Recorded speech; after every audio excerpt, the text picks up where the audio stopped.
Како што најавив, неколку прашања, односно каква есен не очекува, какви се прогнозите. Дали со процентот на имунизација и прележаност, бројките на новозаразени повторно ќе бидат 4-цифрени. Ова се дел од прашањата за професор Дејан Трајковски од Техничкиот факултет во Битола, кој од самиот почеток на пандемијата со математичка прецизност ги анализира бројките, врз база на неговите диаграми можеме со голема известност да ја предвидиме ковид динамиката во наредниот период на пандемијата. Добро утро, професоре. Во најновата анализа пишувате дека смртноста во Македонија од ковид е поголема од официјалната и дека сме светски лидери во морталитет. Ве молам, објаснете го ова подетално. Добро утро од Битола. Најпрво да го разјаснам поимот официјална смртност. Моментално во Македонија бројот на починати се базира на лабораториски потврдените со ПЦР тестови починати. Меѓутоа, покрај ова, постои уште една метрика, така наречена одвична смртност, која исто така е базирана на официјални податоци, но од месечните билтени на Државниот завод за статистика. Со прилично голема точност, од месец во месец се знае колку е очекуваната смртност во нормални времена пред епидемијата. Зависи од месецот, таа изнесува од 1600 до 2000 починати, плюс-минус околу 170 починати. Значи, тоа е многу висока точност на очекуваната смртност. Се што е над тие броеви е така наречена одвична смртност. Знаејќи ги броевите на очекуваната смртност од 1 април минатата година до 31 јули оваа година и споредувајќи со вистинскиот број на починати од извештаите на Државен завод за статистика, доаѓаме до одвична смртност од 10.140 починати плюс-минус 700 починати. Доаѓаме до заклучок дека одвичната смртност е за околу 85% повисока од очекуваната смртност.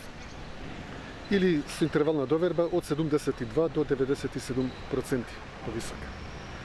Ако овие проценти ги примениме на смртноста во овие два дополнителни месеци од август до септември, добиваме дека одвичната смртност од почетокот на епидемијата до 30 септември изнесува 12.335 починати плюс-минус 800 починати. Односно, со други зборови, изгубено е население со големина на град помеѓу Виница и Неготин, што е навистина многу голема бројка.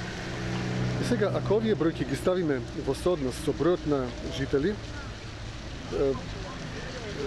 врз основа на последните достапни податоци од пописот, знаеме дека бројот на жители во државата изнесува околу 1.800.000 жители, се добива дека одвичната смртност според бројот на жители изнесува околу 683 лица на 100.000 жители.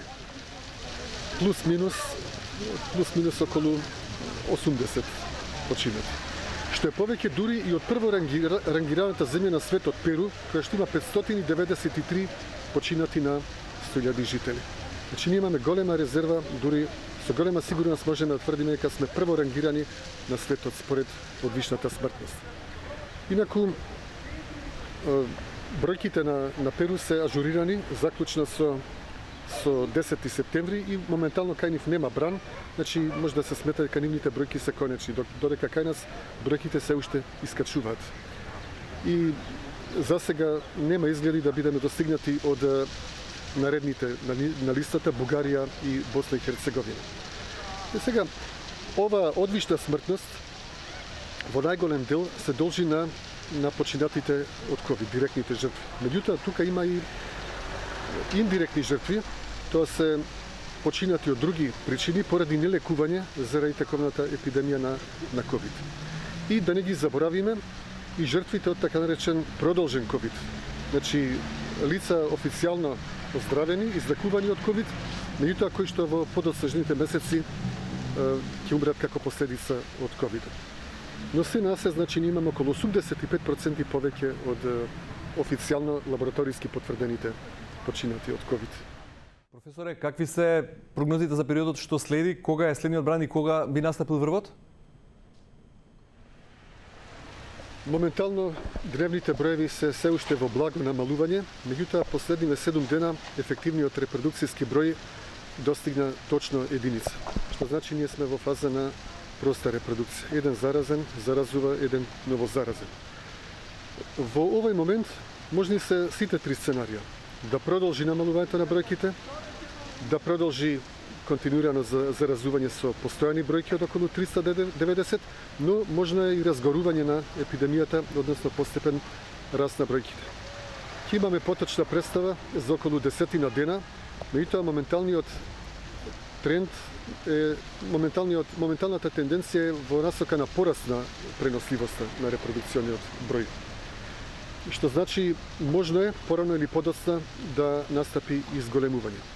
Моментално ние се одржуваме на овие бројки благодарение на вакцинираноста, меѓутоа со текот на времето, како што изминува времето, ефективноста на вакцините против заразување ќе се намалува, така што најверојатно ќе дојде до пораст на бројки. Прашањето е сега дали тој пораст ќе биде експлозивен во форма на голем бран или ќе биде постепен, како што ќе попушта заштитата од вакцините, така постепено дали ќе се заразуваат лицата.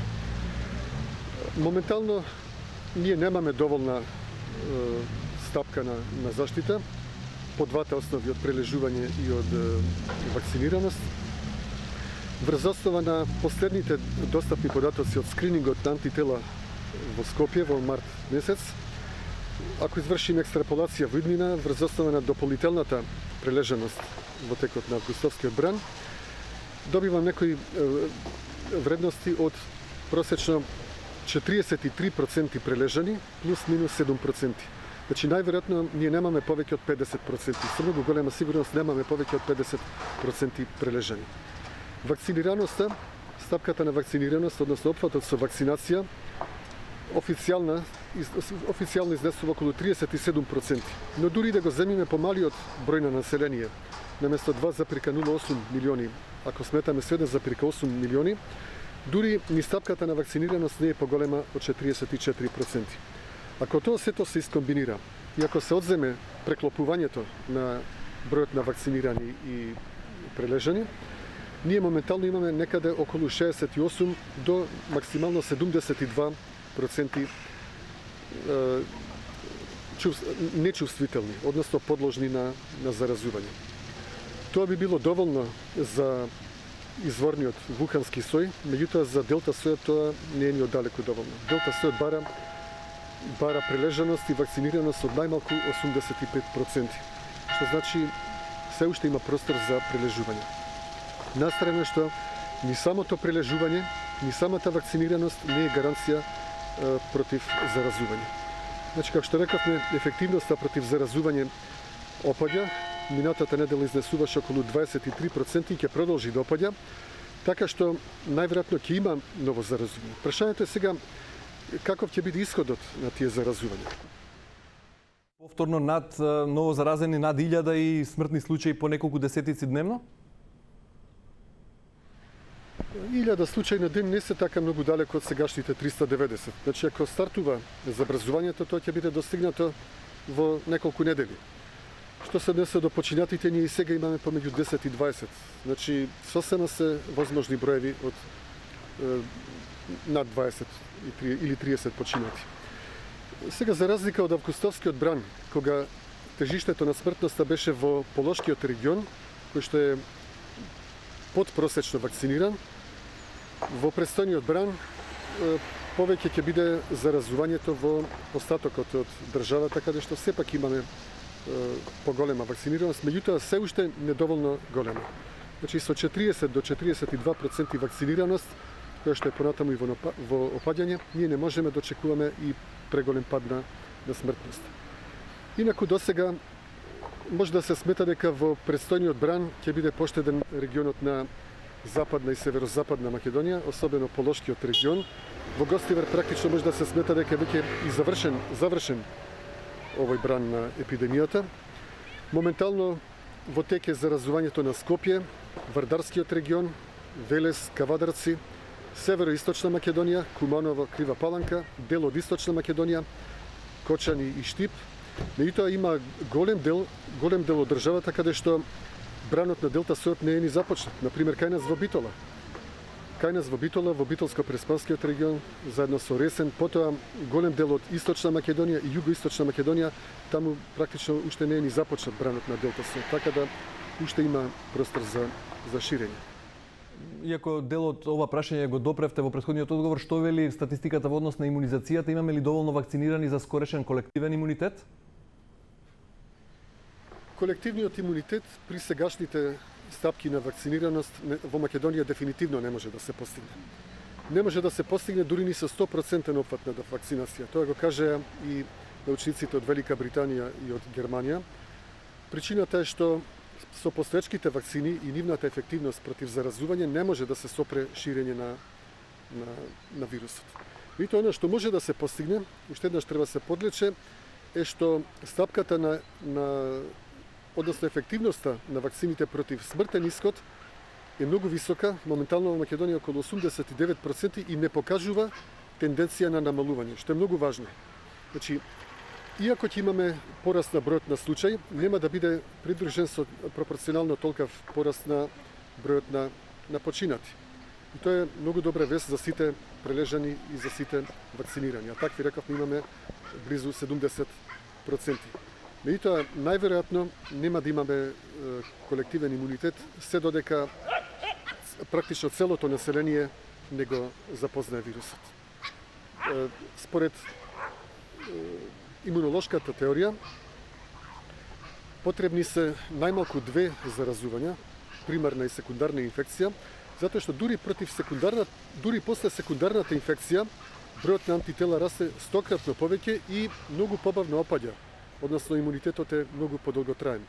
Се дали тоа може да се постигне со 3та доза, како во некои држави, или со спонтано природно заразување после постоечките дози, ќе видиме, меѓутоа, се додека не се создаде критична маса на долготрајно имунизирани лица, најверојатно нема да дојде до згаснување на епидемијата. А тоа може да потрае уште, можеби, година или 2 од денеска.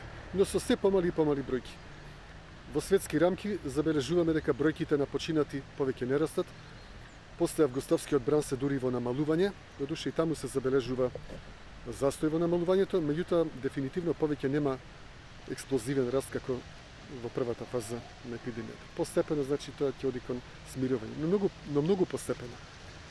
Од друга страна, новите соеви престануваат да бидат закана. Моментално ми сојот, како и оние постарите соеви ета, ламда, капа, бета, алфа и гама, се практично во исчезнување. Моментално во светот е во циркулација само делта сојот. Против него постоечките вакцини даваат солидна заштита, така што откако ќе помине и овој бран, се надевам дека ќе бидеме потоа помирни, барем остатокот на зимата, после декември, а потоа ќе влеземе веќе во летото и се ќе биде поинако. Но треба да се издржи овој есенскиот бран. Професоре, често ги критикувате надлежните дека задоснато носат рестриктивни мерки. Сметате ли дека во моментов се потребни дополнителни ограничувања за да се превенира ударот на есенскиот бран? Последниве денови ние читаме дури и за одредени идеи за попуштање на постоечките мерки, што сметам дека би била голема грешка.